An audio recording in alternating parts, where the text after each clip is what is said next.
Hello friends, please don't forget to subscribe to my channel and like the videos. Thank you for your support.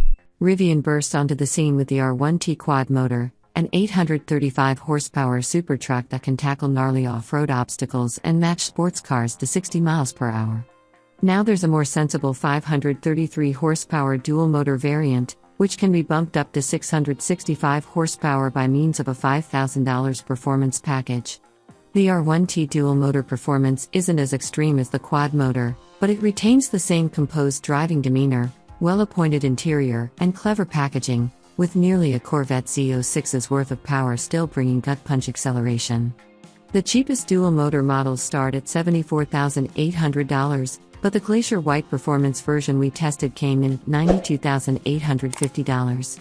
The dual motor tipped our scales at 6,914 pounds, 122 fewer pounds than the quad motor. Most of that weight loss can be attributed to the dual motor having a tire inflation kit instead of a full-use spare. The 128.9 kilowatt-hour large battery, a $6,000 add-on required with the performance pack, provides up to 352 miles of range, but the 22-inch wheels, shod in Pirelli Scorpion Zero all-season elect rubber, on this example drop the EPA's rating to 341 miles. Available all-terrain tires cut range even further to 307 miles. Our 75 mile/hour highway test revealed the dual motor can travel 280 miles on charge, a bit of a letdown considering the quad motor rolling on the same tires returned an identical number and that the number is significantly shy of the dual motor's EPA estimate. The separate eco-minded conserve mode from the quad motor is folded into the dual motor's all-purpose mode, which disconnects the rear motor around 20 miles per hour in the majority of driving scenarios to boost efficiency but will reconnect it at low speeds or when more power is needed. Sport mode keeps the dual motor in all-wheel drive and unlocks the full power output, with the two electric motors combining for 829 pound-feet of torque, 79 less than the quad motor. That's enough shove for the R1T to leap to 60 miles per hour in 3.4 seconds, putting it 0.4 seconds behind the quad motor. The quarter mile flashed by in 12.0 seconds, trailing the quad motor by half a second. The all-season tires helped the dual motor record 0.82 grams on the skid pad, the same as the quad motor wearing that identical rubber. Braking performance from 70 miles per hour improved by 3 feet to 173 feet.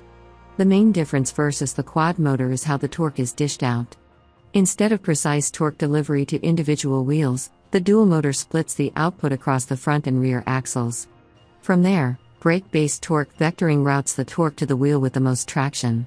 This reduces the R1T's ability off-road, where the four-wheel vectoring is key for sniffing out every last bit of traction.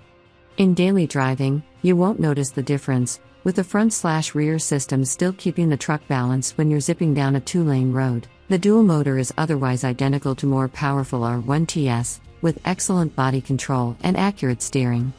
The ride can feel jittery on bumpy roads at lower speeds, but on the move, the air spring suspension is well damped. This R1T emitted some loud thuds over broken pavement around town and a slight clunk from the rear when the motor disconnects. The R1T's whisper-quiet operation, recording just 68 decibels at 70 miles per hour, might have made these noises more apparent. Indeed, the cabin remains a pleasant place to be, full of rich-feeling faux leather and open-pore wood, even if too many functions are buried in the screen. The dual motor also remains a practical choice with a sizable frunk and a nifty gear tunnel with 12 cubic feet of space. The R1T dual motor performance is a pricey proposition but provides nearly all of the same mind-bending on-road capability. If you don't care about winning stoplight drag races, skipping the performance pack will save you $5,000 while still providing the ability to sprint to 60 miles per hour in a Rivian estimated 4.5 seconds. So, you can skip the quad without much loss of muscle.